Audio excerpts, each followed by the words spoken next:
જન્મ મરણ મહાન મોટો રોગ આ છે. મહાપુરુષોએ કીધું કે જન્મ મરણનો આ રોગ મટાડવાનો છે અને આ રોગ મટાડ્યો એને ધન્યવાદ કહેવાય. ખરેખર મનુષ્યતાની અંદર તું આવ્યો કઈ કરની કરી. પછી બીજું ગમે એટલું આપણે મેળવી દેશું, બંગલા બાંધીશું, ગમે એટલું બલૂનો લાવીને ગોઠવી દેશું, તો આપણું કોઈ કઈ ભૂલ જ છે. હવે જન્મ મરણનો રોગ મટાડવા માટે ઘણા પાસા એવું હો કે થોડુંક ભક્તિ કરો ને પાછો મનુષ્યનો અવતાર આલે એમ કે અને આ બાજુ સંતો એવું પણ કહે ફરી મળશે પણ નહીં. અરે મળ્યો મનુષ્ય દેવતાર તને માન કરીને, તેથી ભજો નહીં ભગવાન તો હેત કરીને. એ નહીતર ખાશો જમનો માર આ પેટ ભરીને. ગઈ પલયે પાછી ન આવે મૂર્ખ ને ગુમાન રે. આ જ્યાં પછી પાછી નહીં આવે આ સંતોની શાખા પૂરે અને આપણે કે પાછા કઈક આવે. ગઈ પલ પાછી ના આવે મૂર્ખ ને ગુમાન રે. ભવસાગરની ભૂલાવની માં વીતી ગયા યુગ 4 ફેરા ફરીને. આને જ સંતો કીધું 84. આ 84 ના ફેરા ફરતો રે સમજણ વેના. આ સમજણ બેઠા છે આપણું ના લે એ 84 પણ મટી જાય. એટલે મેરો એ કીધું, મેરો એ પણ ભૂલે પડેલો છતાં પણ આપણને પછી ઈશારો કરે. એ આત્માને ઓળખ્યા વિના રે આ લખ 84 નહીં તો મટે રે. એક બીજો ભાઈ પીડો છે એની વાત કરે. તારી બ્રહ્મન ભાગ્યા વિના રે આ ભવનો ફેરો નહીં તો મટે રે. આ બ્રહ્મના મટે કારે કોઈ બી એવું નહીં આત્માને દોડશે એવું નહીં. કોઈ બી વસ્તુ આપણે જે પોમવાનું છે એને જોવા પૈઠા જતા હોય અને એ વસ્તુ નહીં મળે ત્યાં સુધી ભય છે અને એ વસ્તુ પોમી ગયો તો પછી બધો ભય નીકળી જાય. અત્યારે આપણે ધીરુભાઈ ને તઈ આવવાનું હોય, બાઇક લઈને ત્યારથી નીકળી આપણે. જ્યાં સુધી આપણે ધીરુભાઈ ને તઈ નહીં આવે ત્યાં સુધી કોઈકને પૂછવું પડે, વળી જવું પડે, કોઈક રસ્તો એમ બતાવે તો પણ જવું પડે. પણ જો તો પહોંચી જઈએ તો પછી તો બધું પૂરું થાય. એમ આત્મા જે આપણે કહીએ તું તારા તનમાં તપાસ મેરા ભાઈ, બોલતો બારો કે કાયાની નહીં. મન તું અડગું તો ક્યાં તળાય, બીજો નહીં બોલતો પણ તું જાગીને જો તારા રૂપને. ખોરી જોતામાં પોતે ખોવાય.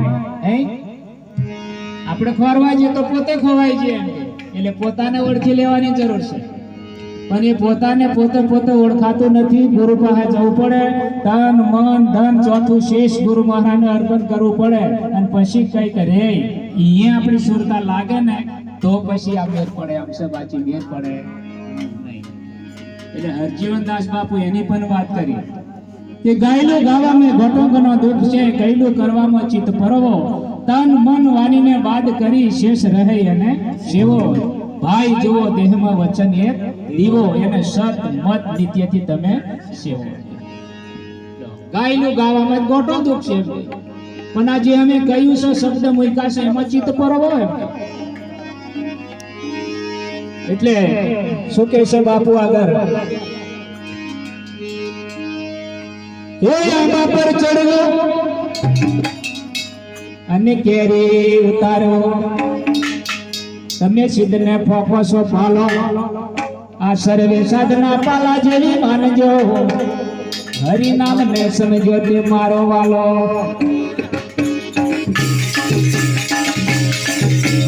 મજીરા બતાવવાનો થોડા.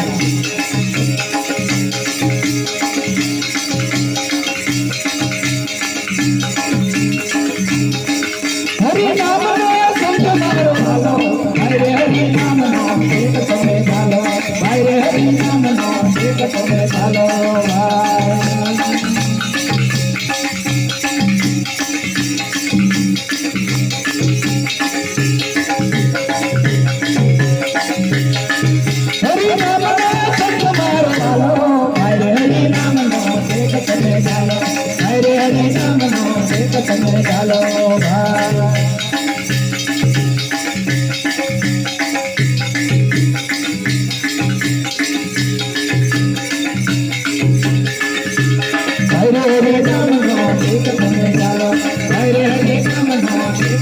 ચાલો હરે નામનો એક તમે ચાલો જય જય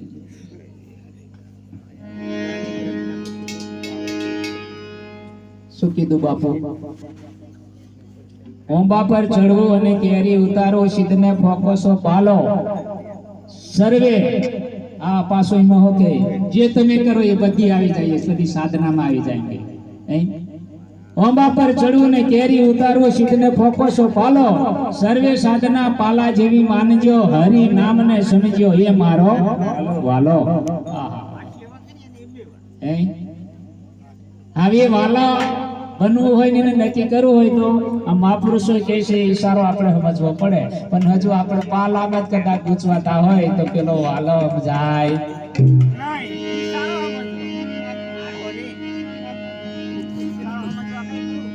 એટલે કેરી ઉતારવું કે પાલા ખમી નહીં પણ એ કેરી હું છે પાલા હું છે આપણે સમજી જવું પડે અને બહુ એ પાલા ગમે આપણે ફર્યા પણ ગુરુ એ બધું પાલામથી બાદ કરાવી દીધું અને એ વાત સમજાઈ દીધી એ નામ लिया तो सब लिया सब शास्त्र को भेद बिना नाम से नरक गया पड़ पड़ चारो अगर શું કહેશે બાપુ હે ખૂને રૂંધો અને ગમને રૂંધો અને કોનો મે કુમળો ઘાલો જ્યાં જવું ત્યાં પાણી ને પથરા તમે લાખો ગવ ધરતી ચાલો